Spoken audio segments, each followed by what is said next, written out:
this video, I'll give you the top waiver wire players to target going into week 3. I'm Jim Coventry of Rotowire. Let's start at a quarterback. Malik Willis wasn't a disaster against the Colts. Threw a touchdown pass, ran for 41 yards. If you're in a 2-quarterback league and Willis is somehow still out there because people couldn't stand the idea of picking him up, might not be the worst emergency option in the world. So yeah, Malik Willis with a little bit of running, why not? Skylar Thompson, okay, why not? Again, Tua Tagovailoa, we don't know what his status is. Hope the young man recovers well. I'm most concerned with his health. That's all that matters. But that said, Tagovailoa should miss some time.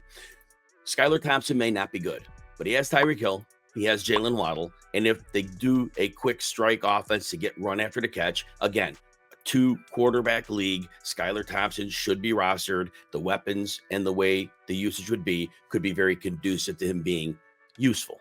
All right, running backs. Now, first of all, Isaiah Pacheco left the game in week 2 with a boot. Don't know his status. Crutches. So that said, he's going to miss time, most likely. Well, right now, Samaje, Perine, and Carson Steele are the next men up. Could the Chiefs find somebody else? Yes, they can. They might do that. But for right now, as it stands today, most likely Samaje Perine will be the passing down back. Carson Steele has a good chance of getting a good number of the early down carries. Perine should get some early down work as well. So it'll be a bit of a split. But again, if you're desperate for running backs, Perine with the pass catching ability should have a little more upside than Steele, who really is kind of a fullback, but is a powerful runner. And again, with the way teams defend the Chiefs, there is a chance to get free yards. Perine would be the recommended option. Deontay Foreman of the Browns. He had 14 carries after not seeing a touch last week. He wasn't great with it, 3 yards per carry. But that said, the defense he faced in Jacksonville, they were lights out against Miami last week. Devon Achane and Raheem Mostert got nothing going on the ground, like 2 yards per carry. So if Foreman's going to be part of the mix and the Browns wanted to win with ball control offense and their defense, Foreman might be in the rotation with Jerome Ford until Nick Chubb returns, whenever that may be. Braelon Allen. All right, he scored 2 touchdowns against the Titans. And here's the thing. He may have seen extra work in this game because Brees Hall, I saw him riding the stationary bike on the sideline a couple times, like he was loosening up. So Allen might have gotten extra work in his game. But the fact he scored 2 touchdowns, the team might be able to rely on him. And with the passing game struggling for the Jets right now, like Aaron Rodgers, I know it was a partial game last week. He was right around 170 yards. This week, the full game against the Titans, right around 170 yards. They're really not getting it done through the air. So they might need to lean on both Brees Hall and Braelon Allen. So Allen, again, there's a lot of risk with that, but definitely stash him. He might be rostered in a lot of leagues anyway, but definitely take a look at Braelon Allen as a possibility. And Bucky Irving, a second week in a row. Over 2 games, he has 16 carries. Again, Rashaad White just cannot run between the tackles. First week, second week, terrible yards per carry. In both weeks, Bucky Irving is better. Rashaad White is the receiving back. He's a dynamic, amazing receiver. But if the Bucs are going to get serious and they try to run the ball when they probably shouldn't, Bucky Irving so far looks better as an interior runner, so he could get an expanded role. Grab him now before that actually moves into existence. Antonio Gibson of the New England Patriots is next. Look, Gibson had 7 carries in week 1, 11 carries in week 2. He did break a 45-yard run to get him over 90 yards in this game. But first of all, for Ramondre Stevenson this time, Gibson is the clear number 2. He would probably move into a more substantial role. Gibson right now in a deeper league, getting 7 or 11 touches, that could be some standalone flex value if that's what you need. He hasn't been used much as a receiver yet. That could be coming. We could see how that shakes out. Digging deep, Jamaal Williams averaging 9.5 carries for the Saints. Now, I know the Saints won in blowout fashion in 2 games, so that might not be indicative of his workload.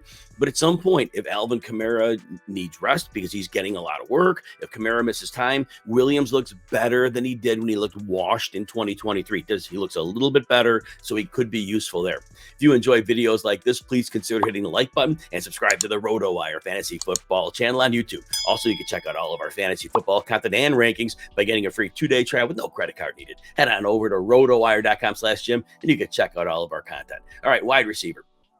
Alec Pierce scored again, 2 games in a row. Now, he may have done enough in 2 weeks to hold off Adonai Mitchell for that number 3 role because Josh Downs is real close to being 100%.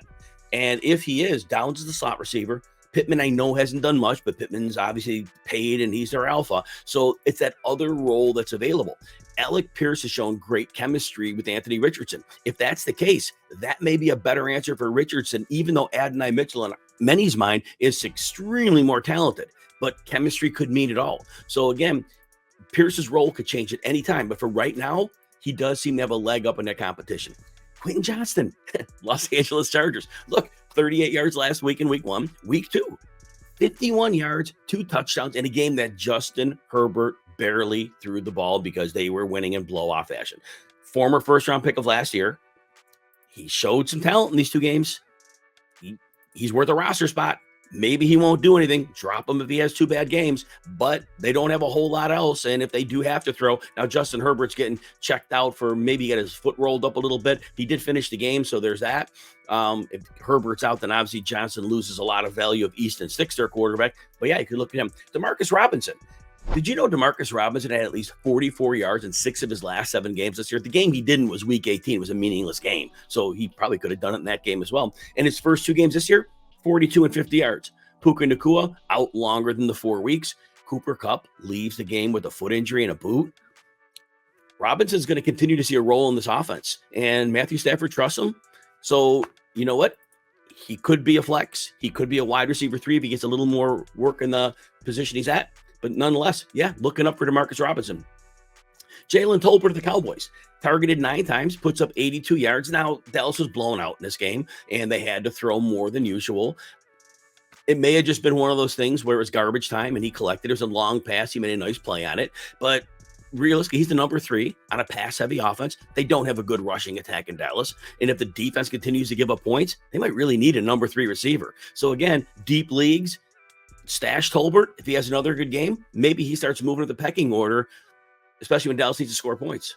I know Rashaad Batemen, I got to mention him, Baltimore Ravens, not much upside, but he has 40 yards in 2 straight games. And the Ravens don't have an identity on offense right now. They're really all over the board, but 4 and 5 targets for Bateman. He's a depth option, and if you see a game where the Ravens might get into a shootout, maybe Bateman could do a little better. But again, if you're in a deeper league, he's getting targets, he's getting yards. Josh Reynolds of the Broncos, 45 yards in week 1, 80 in week 2 is against the Steelers. It's tough to recommend any components of the Denver passing attack. But that said, Cortland Sutton's not doing much because he's drawing the alpha coverage of a bad quarterback. And I know Devon Vele will be back probably soon. He has ribs injury. But Josh Reynolds, again, PPR league, few points, deep league, maybe. Jalen Nailor, Minnesota Vikings. He had a strong training camp, scored in each of the 2 games. Now Jordan Addison missed week 2. Nailor was the number 3 in week 1. There might not be a lot of targets to go to him, but Jefferson got dinged up. He should be fine for week 3, but Addison's been on and off with 2 different ankle injuries. Jalen Nailor needs to step in. He might be able to do something. Sam Darnold's been playing well behind a good offensive line. Tight end. In week 1, Mike Gesicki dropped a touchdown pass. Joe Burrow went right back to him.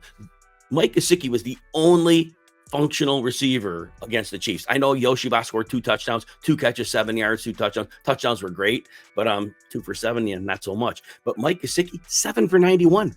Gesicki is a slot receiver, and Burrow needs a slot receiver. And when T. Higgins gets back, the middle of the field gets even more open. But Gesicki still has that athleticism, and that could be something that really makes it work.